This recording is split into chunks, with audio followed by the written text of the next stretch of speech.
College. I'm the Executive Director of the Arts Council for Monterey County. And one day, about a year and a half ago, or 2 years maybe already, CSUMB called and said, we are going to be the hosts of AmeriCorps. It's an opportunity to have someone who becomes specially trained to do volunteer development for your organization. You would pay a portion, and it's a federally funded program, pays the other portion. Would you be interested? And I was ecstatic at the time, and at that point I had no idea really how great it would be. And so over this past year, Camilla Cooper has been what they call our Volunteer Infrastructure Program Coordinator. I still remember your very first day. I still remember her very first hour. She sat down at the desk and she opened up our binder and she said, well, here's your new form. We had a form. It's not like we hadn't done anything. But we had a long way to go, and she got us going even in that first hour. So now she's been with us for almost a year, or about a year. And so I thought, well, what can the Arts Council do? What do we do for all of our arts organizations? And as you guys know, we really totally believe that the arts are the answer. And we see that in your organizations over and over again. We see that in the media over and over again. We see it in the community every day. So one of the ways that we keep pushing our mission is to improve the quality of life for everyone in Monterey County. And one of the ways we keep pushing on that is to provide extra support for you guys. We have a grant program a lot of you know about. And we also want to supplement that, leverage that with other kinds of services. So as Camilla was preparing some other things, I just thought, if you'd be willing, this might be a really great thing.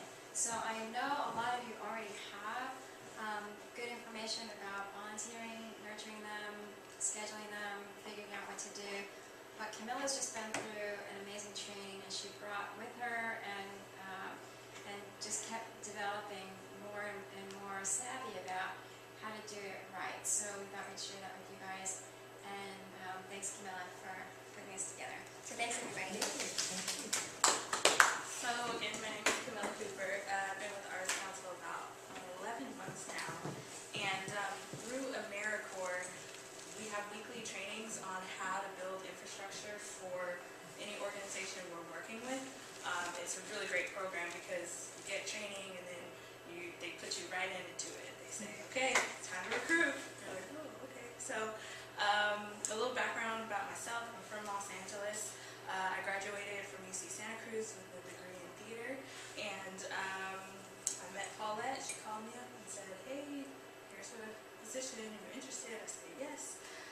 So, and I've been here since. And it's been a really great experience. And so I've made a presentation for you all about volunteer sustainability. And what I've noticed about volunteer recruiting is if you develop a really, really strong relationship with your volunteers, they will keep coming back. If you are their friend, they will keep coming back because it's all about customer service. It's all about the smile on your face, the welcoming environment that you set up for them in the beginning. And the more fun they have, the more they want to tell everyone else about it.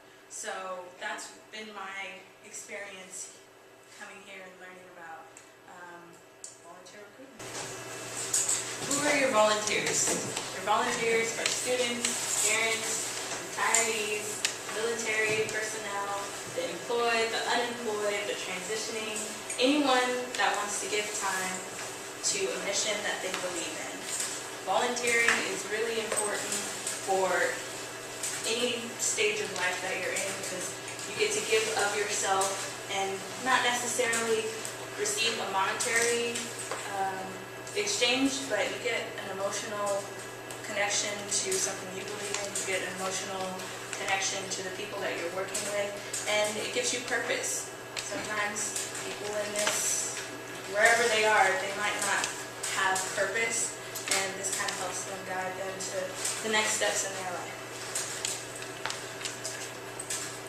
So, the next step when thinking about volunteer sustainability are what are your goals as an organization, what are your goals as your volunteer program, and what are your positions available for volunteers to take on for your organization.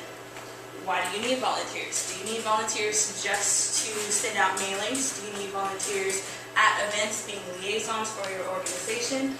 Do you need volunteers to update the website once a week? Update your Facebook once a week? What do you need your volunteers to do?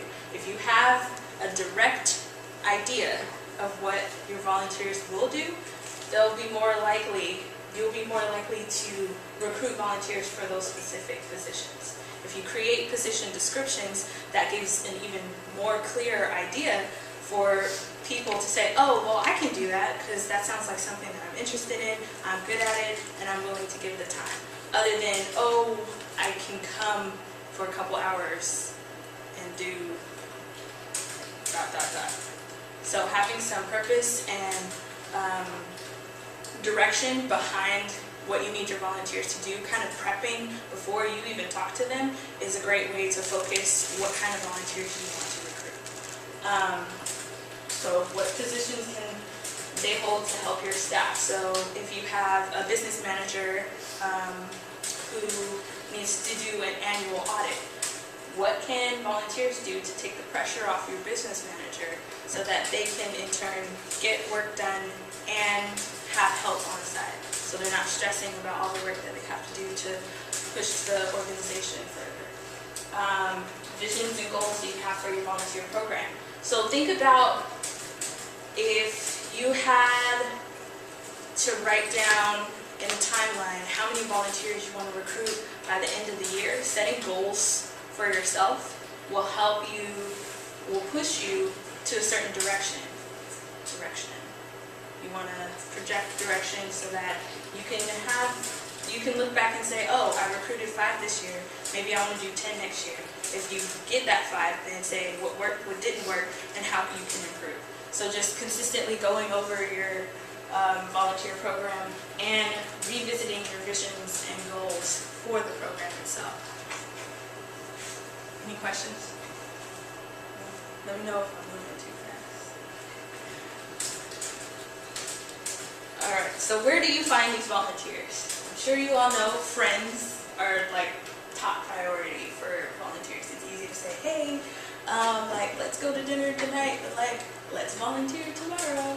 It's easy to say that to your friends, your neighbors, people you go to church with. Other places you can recruit volunteers are coffee shops. If you have flyers, if you have events where you need volunteers, passing out flyers to coffee shops. You can do a lot of online recruiting. What I found for the Arts Council is this is the best way for us to recruit volunteers for events, especially our Champions of the Arts. Pretty much all these avenues that I have up here, except the meetup groups, I recruited for our biggest fundraiser in January. I'd also add the United Way Volunteer Center. Yes, that is true. What's the name? United Way Volunteer Center, or United Way Monterey County Volunteer Center. Yeah. So online recruitment is a great way to recruit college students, high school students. A lot of them are on the web and interconnected. So this is a great way to get young volunteers. Associations like Rotaries, sororities, and fraternities. Alumni associations, any associations that have large groups of people that also believe in service is a great way to recruit volunteers for big events, for small events, and just people that believe in your mission, that have the same mission connected in their organization or association. Tabling events, so for example, the Arts Council, we table at Dia del Nino. So we, on top of doing art projects with students, we also have a side table that has all our promotional material on it, and different places where they can sign up to volunteer with us. So tabling events, and then connecting with other organizations and associations at those tabling events is also a great way to do interconnecting volunteering recruitment. Events you personally attend is another great way, because you're not necessarily coming with the goal of recruiting volunteers, but you're talking to different people, you're networking, and say, oh yeah, we're looking for volunteers for our next event, X, Y, Z. So kind of being an undercover liaison for your organization while you're, out having fun as well. And there's totally many other volunteer places that you could recruit. That's just a few. So, did anyone want to add to this? Yeah, the JC or leadership classes that here, Leadership Monterey Peninsula and Salinas and the Salinas JCs or the JCs Monterey, those leadership programs, they are always looking for projects, and they have usually it's a leadership training, so people that enroll to those training, they wanted to volunteer and do something for the community, and the junior league. Yeah, So those are good ones. And sometimes, Alliance on Aging. Alliance on Aging. those are like group people that they have already people that care about the community and are looking for extend. What about Carmel Foundation? That's a good one too. And leadership will also put a blib in their newsletter, for people. The other thing I've sometimes found successful is the Herald sending out a short news release. It comes out with around town or whatever that is on the second page of the first section. And occasionally I've sprung for $35 to have a listing in the weekly on the classifieds or whatever, and I've had some success with those. What's the specific recruitment? Alright. So, you've recruited volunteers. You've recruited volunteers for your office, or you've recruited volunteers for your event, or you've recruited volunteers to help in one of the programs that you have. So now what? What do you do with your volunteers? So one, you want to make sure you have an orientation. So that includes going over emergency contact information and giving all their information where they can be contacted. Giving them a volunteer handbook. How many of your organizations have a volunteer handbook? None? You have to have a volunteer handbook. This has all the information about your organization, lets them know if they're covered in your insurance, lets them know what expectations you have for them and what your organization will do for them. It talks about, sexual harassment. It talks about your rights as a volunteer. It talks about confidentiality. Giving them as much information as you can in the beginning will help them know what box to stay in so that you won't have conflict later on in their volunteer experience. So I'm just passing that around so you can see what the Arts Council didn't have one when I first started, and I created a whole volunteer manual. So How long did that take you to put that together? I would say about a week. I had to get all the information of what the Arts Council can give to volunteers and vice versa. So after compiling all that information, I mean, not like for 8 hours. Right. Yeah, but it took me about a week to get all the information and put it together. But it's really helpful if, they have any questions about, what are your guys' position on bullying, volunteer handbook, or with us, we have a professional arts in schools program where volunteers go in with teaching artists and teach art to students. So they have to be screened. We have to get them fingerprinted. They have to fill out paperwork for whatever school. So having all that information in one place is easy for you to say, oh, well, if you're interested in this, here's our volunteer handbook. And here's our rules and expectations that we have for all our volunteers. So is that something you would be willing to send out to everyone sort of as a Of test? Of course. That'd be great, a model. Yeah. I modeled most of our volunteer handbook from the Boys and Girls Club. Their handbook. It's really extensive because we're working directly with students, and those are most of their volunteer opportunities. So And they've been doing it a very long time, they're volunteer. So orientation is very important. If that means you need to just do a one-on-one orientation with your volunteer, or if you have group orientations depending on your schedule and what you're recruiting for, that manual can help guide you through your orientation. And then you want to go into setting goals, figuring out what your volunteer wants to do for your organization. They're coming to you wanting to give service to you. So you have a purpose, you have a mission for your volunteer program, but you also want to be able to integrate what they want to give to your organization with your goals and vision. So having that discussion on what they want to do, what you need, and putting that all together to see if, putting that all together so they can be committed to what they're doing for your organization. The next step, descriptions prior to action. So that goes back to the job description. So if you have like a media developer volunteer position, what does that mean for that volunteer is going to do? How long? What the time commitment is? What you're expecting of them and what they can give to you. Having all that discussion prior to them actually doing anything for you is a great way to communicate clear, and then double check, triple check after they've started their volunteer experience to make sure that they're on the right track, you're on the right track, and just proper communication is the best way to explain setting goals and checking in on them. And edit accordingly. If they feel like they can't do twice a week, then say, okay, let's do once a week. Let's work with your schedule. Just being able to fluctuate with life, pretty much. So edit accordingly. And then check in often. If you have a volunteer that comes in twice a week, once a month, or a couple hours every here and there, make sure to check in them if you don't see them. If you try to connect with them through email and they haven't responded in a couple of days, give them a call. Let them know that you care. It takes a few extra steps on your part, but it'll keep them coming and knowing that you care and that it's not just free work that you're getting from others.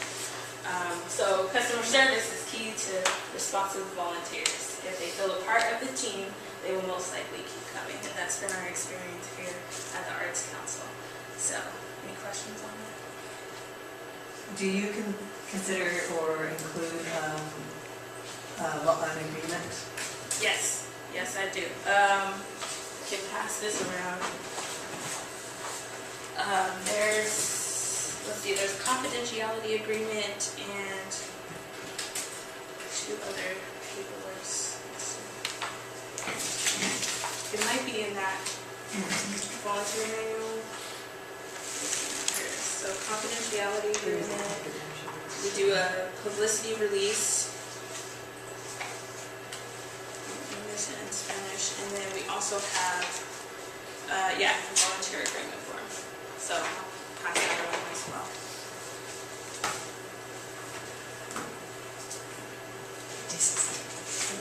All right, so you've had a volunteer come in your office, or you've had your big event and you coordinated everything and everything's finished. So after you do that, you want to make sure to appreciate your volunteers. I think this is where a lot of volunteers stop coming to your organization, is when they don't feel appreciated.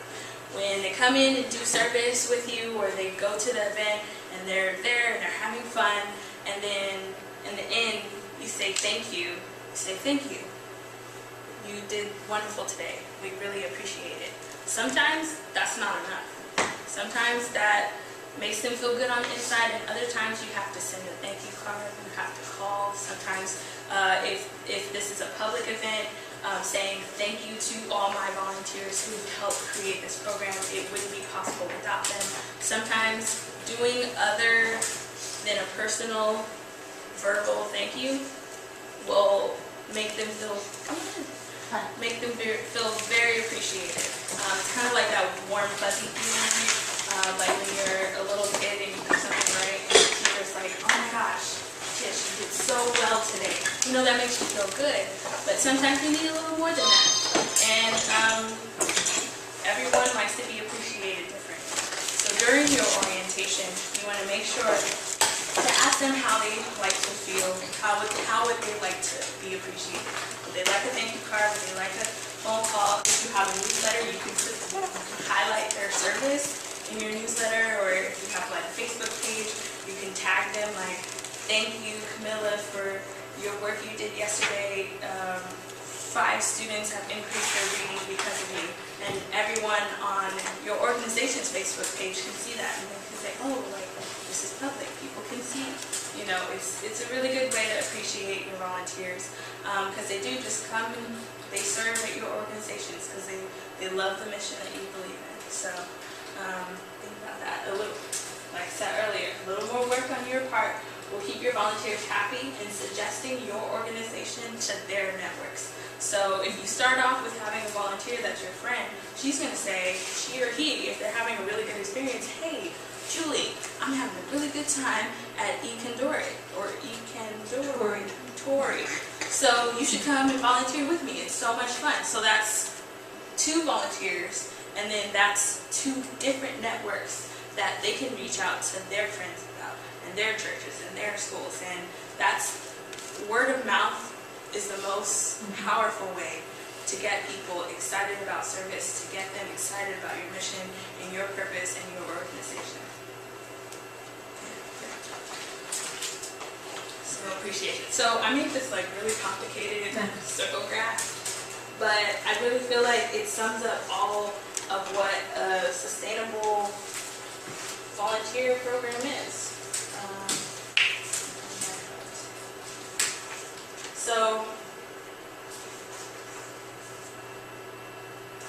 Okay, purpose. So bear with me. Sorry if this is confusing. So if you have a purpose, your volunteers will be responsible and committed. If you and your volunteer have passion for your purpose, for the mission, they will be committed, and you will develop a strong relationship, friendship with that person.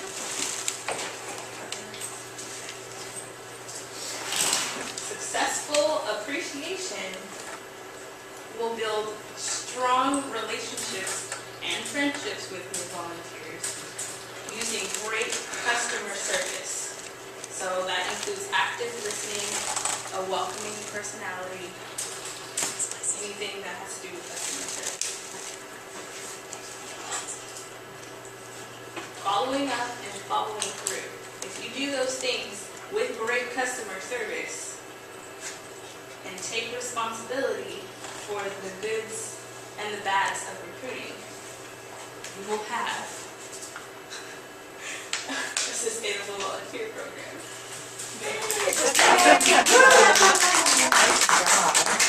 So, yeah, I'm sorry that was really confusing. It made sense in my head, and then I was like, oh, I hope it did.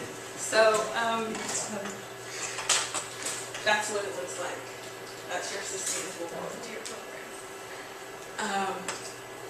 So there's PS, do research. What I found for the Arts Council is that once you observe what your organization does in each specific parts, then do research based on your needs. So the more techniques that you learn on how to recruit volunteers, the more likely you'll be able to tailor your recruitment for each specific thing that you need for your organization. That's the biggest advice that I have, because I had to do research. Even though AmeriCorps gave us trainings that were an hour and a half once a week, you still have to do, well, if that doesn't work, how is it going to work for our organization? If that worked for the Boys and Girls Club or the community garden in Salinas and it doesn't work for the Arts Council, how can I fill in the gaps that I'm not learning at our trainings? So research is key.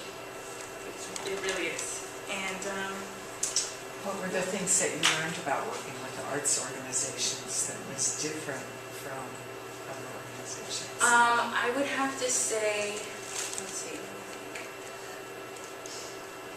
One big thing that I learned, there was one gentleman who had a YouTube video, and it was about recruiting for lead positions in churches. And he said, but it works for any organization, anyone trying to run a business.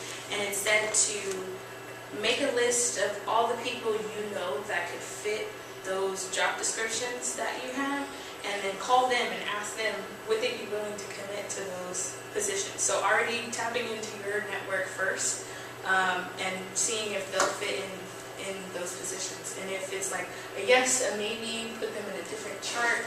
And it was a little confusing, but it was pretty much saying, find the people that you know that have the time and energy to put in lead positions so that they can in turn recruit volunteers for those specific positions below the lead position. Okay. So that was the biggest thing that I took on doing my own outside research. It hasn't necessarily been too successful yet. Takes a while, yeah. Yeah, but it takes a while, and I was coming from Los Angeles, so I had to build a rapport with people here before I could say, oh hey, can you be responsible for a whole program kind of thing, So I guess it's all about schmoozing, it's all about customer service and having a warm personality and saying, hey, I know you believe that the arts are the answer, so show us that you believe the arts are the answer. So yeah. Any other questions? I was just gonna add or throw out there, sometimes what I've kind of discovered is, because a lot of this is talking about working with staff and bringing volunteers to work with staff, but there are also a lot of associations where there are no staff available, and that's a little trickier in terms of that infrastructure, because you don't have someone necessarily screening volunteers or running them through all of the legal pieces. And I know sometimes that's a little more, it's a little dicier, if that makes sense. And that's also a situation where there's usually not a really good infrastructure anyway for volunteers, because everybody's a volunteer. So, but there's still a lot of the same pieces. So I'm not really sure with associations if they, and it's probably a good idea to have somebody that's their part of the association is to manage or recruit or bring members up into volunteer positions. And the other side of that equation is ensuring that staff and or other committee chairs know how to treat volunteers too. Yes, that's so important. Training staff. Yes, right. Lead by example. Right, exactly. So, do you guys have any other questions? Okay, so on top of those two things, I wanted to show you our volunteer paper database. So when I first came here, we had just this section, which is anyone that comes in and says, oh, I'd like to volunteer, I'm interested. We give them the volunteer application, they fill it out, and we alphabetize it by first name. And we put it in our Excel database on our computer as well. So we have 2 copies. And then, so I decided that I was going to put all the other volunteer information. So that's signed in and out sheets of our office, of events, emergency contact if you're in our office or outside in events, because there could be anything that happens during our events. If we're outside, someone falls, that kind of stuff, who do you call? So it helps us to get more information about our volunteers, our agreement forms, our events manuals, everything that you could possibly need if you were recruiting volunteers is in one binder.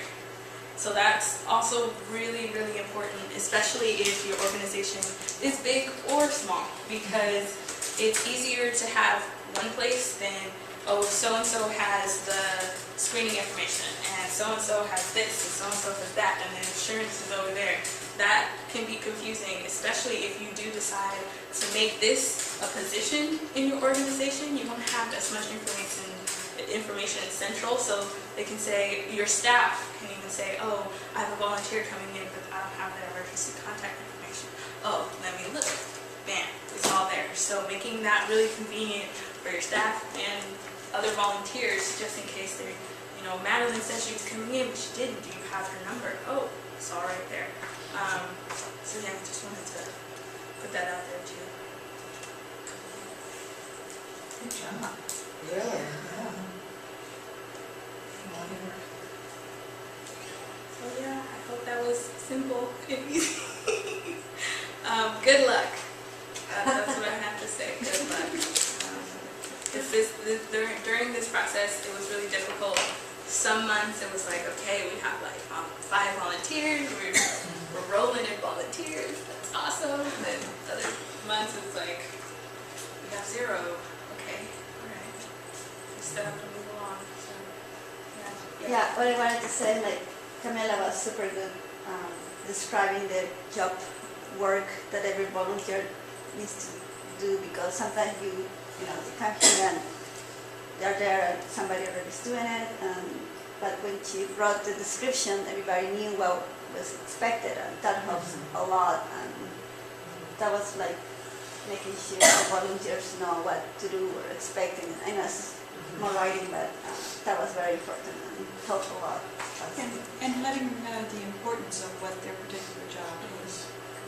Without them being doing whatever the project is. But the job description that she created a specific job description. Volunteers, that was big for us. yeah.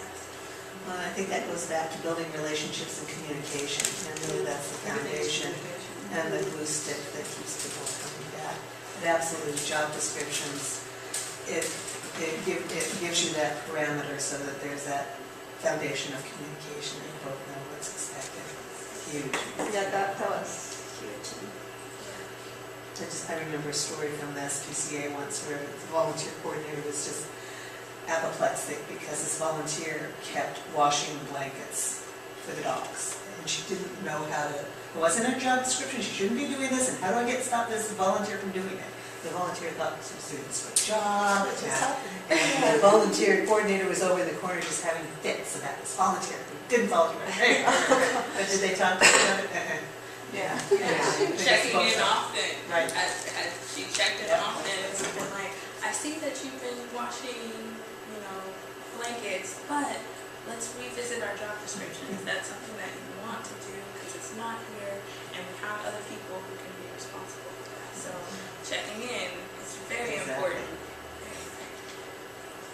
That person was robbing some other volunteer. That's Right. right. Or the blankets were exceptionally clean. Yes. Either that or you give in and you just switch I jobs. know. That could be an option. There's some people who just, yes. In the meantime, send that person to my house. Yeah, exactly. Plenty of volunteers. Well, other than that,